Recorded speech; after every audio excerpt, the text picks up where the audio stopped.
day I could stay with you.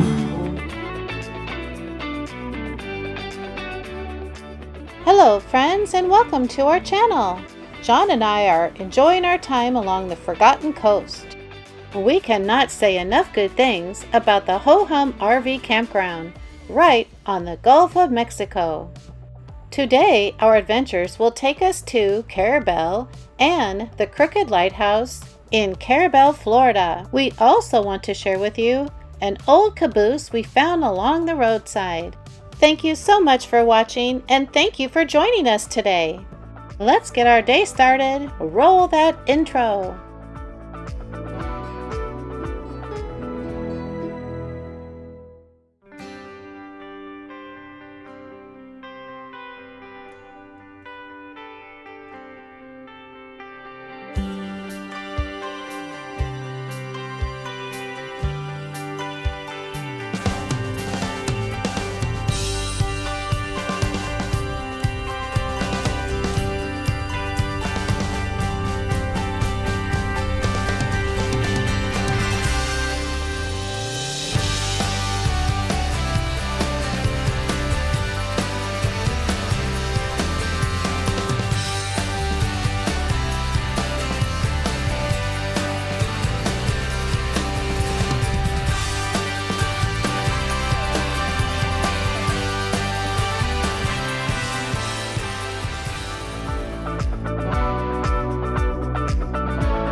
You see anything floating around? No.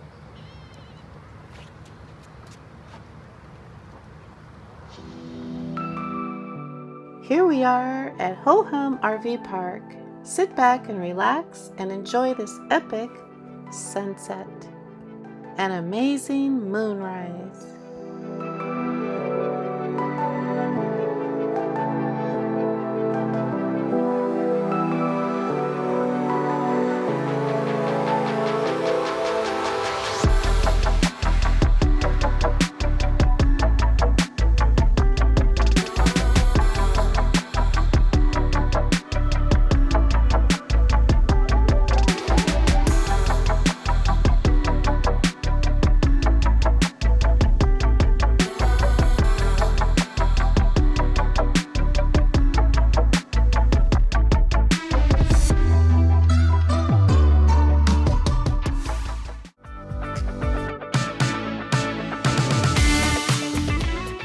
Today we're going to take an adventure day to Apalachicola, Florida. If you ever find yourself here going to Apalachicola, be sure to look up. We saw so many eagles.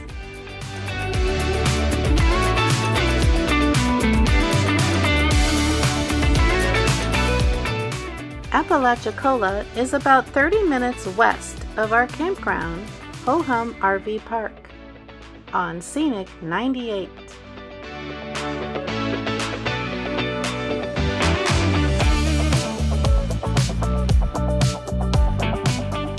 Along the Forgotten Coast, old Florida's finest.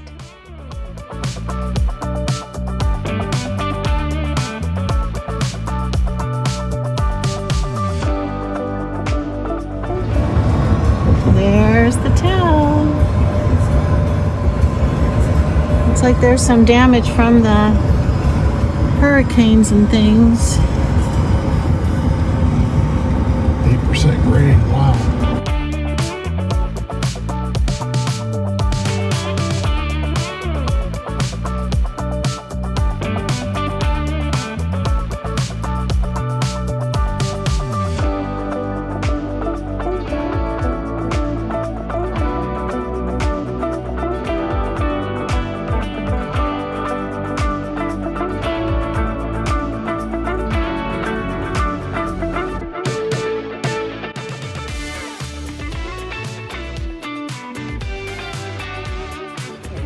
Look at the pretty flowers. There's the Owl Cafe. Tamara's Cafe, chocolate and coffee. Oh, there's a nice little boutique. Oh, there's La Roby Boutique. We quickly and easily found great parking, even for our Chevy Dually. And the parking was free.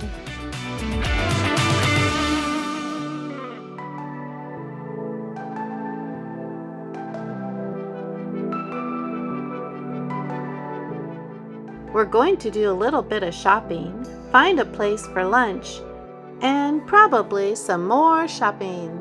But first, we found a bathroom inside an amazing brewery, and we found a place for our sticker. As we're walking around Apalachicola, we noticed so many beautiful flowers. We started to learn some of the history of Apalachicola. History records the first shipment of cotton to leave this port, arriving in New York in 1822. By 1836, 43 three-storied brick cotton warehouses and brokerages lined Apalachicola's waterfront.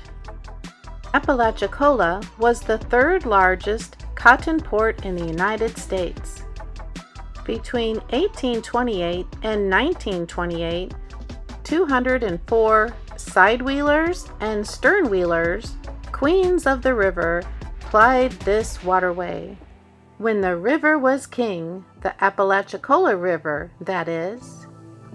This beautiful location, where the Apalachicola River meets the Gulf of Mexico, has long been a place where people have gathered to enjoy the bounty of Mother Nature.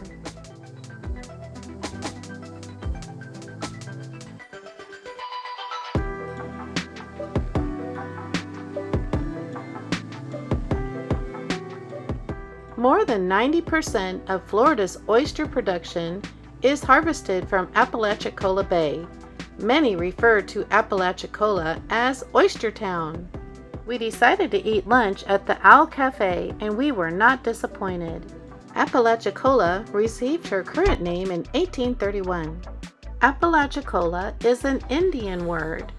Over time, Apalachicola has been translated to mean an area of peaceful people or people on the other side.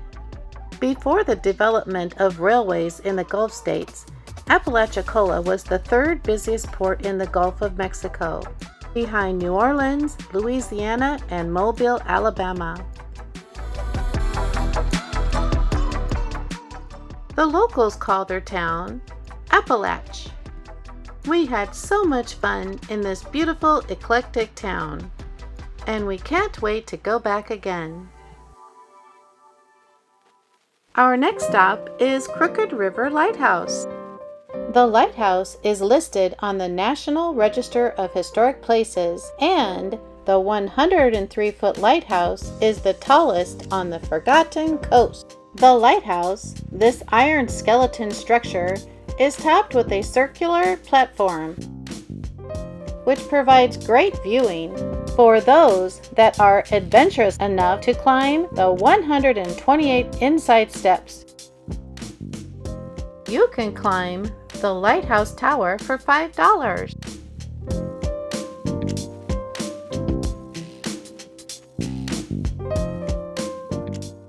John and I really wanted to climb to the top of the lighthouse, but we decided to save that adventure for another day.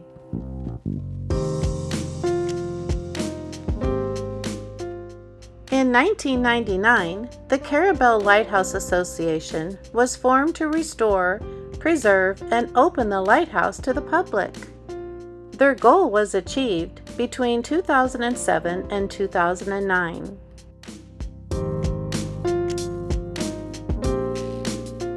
A barometer is an instrument that measures air pressure and very useful in determining weather. Check out this instrument. The Lighthouse Keeper. Keeping the lights steadily glowing every night was a big challenge as well as a noble task. In 1895, Tip Warren was the first assistant keeper at Crooked River. Keeper Hansen was in charge of the station for over 25 years, starting around 1920. He was granted the honor of flying the Lighthouse Efficiency Pennant for having the best kept station in the district in 1930. Looking at all the games and toys and books from the children, and these replicas of Sears and Montgomery Ward's catalogs from 1895 to 1902 was so fun. This is a brass oil filling can. This lighthouse was manned from 1895 to 1961. In addition to the restoration and preservation, an acrylic replica of the original glass Fresnel lens was installed, and the lighthouse serves as an aid to navigation once again. See this? This is the parts list. Wow. Somebody wrote it brackets to support steps. And again, 501 pieces in all. Wow. We just picked. What are some of the parts? One spider ring, pinching strips, radial struts, 4 sockets, 8 Jensen rods, whatever those are. 32 keys.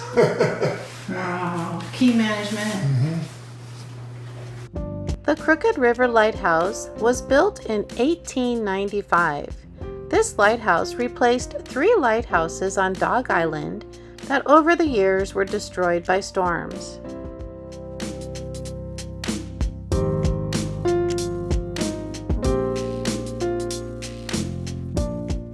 After being electrified in 1933, the lighthouse was automated and unmanned in 1952. The original 4th order lens was removed by the Coast Guard in 1976 due to mercury leakage in the float container. The lens was replaced by a modern optic, and this beacon remained in operation until the lighthouse was decommissioned in 1995.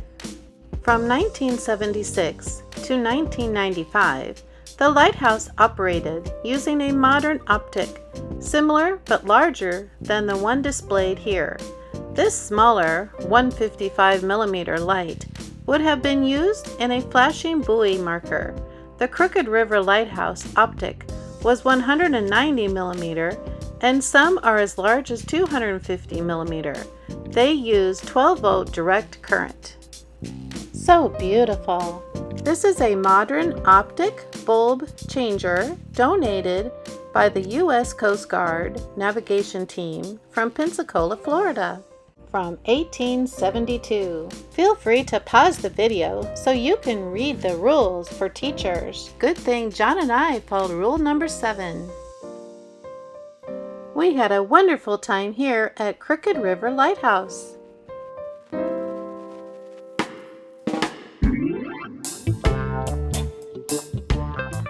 Here in Carabel, Florida, you never know what you're going to see along the roadside.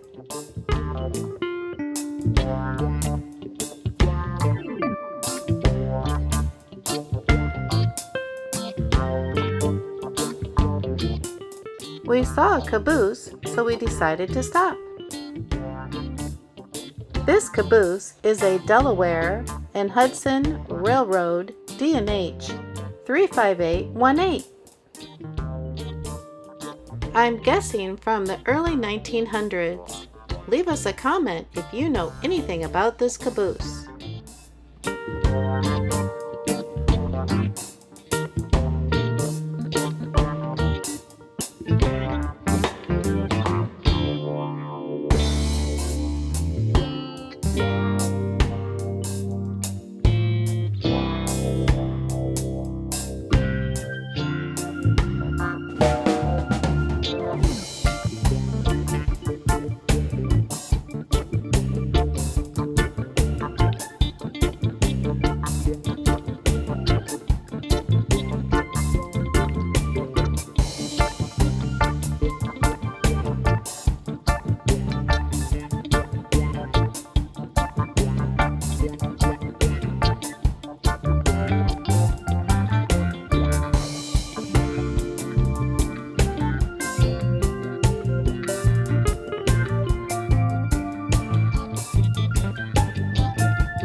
heading back to the campground, Ho Hum RV Park.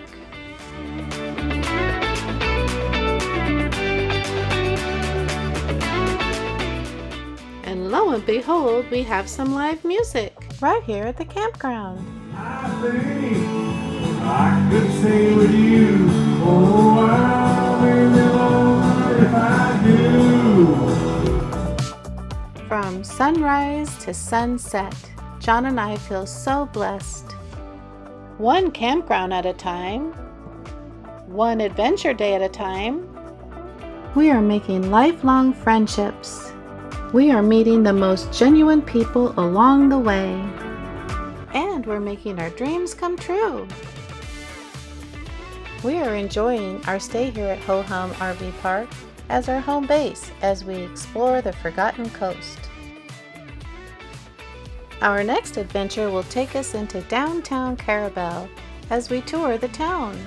Thank you to our new subscribers. Thank you all so much for watching. We really appreciate you. Safe travels, and we hope to see you on the road one day.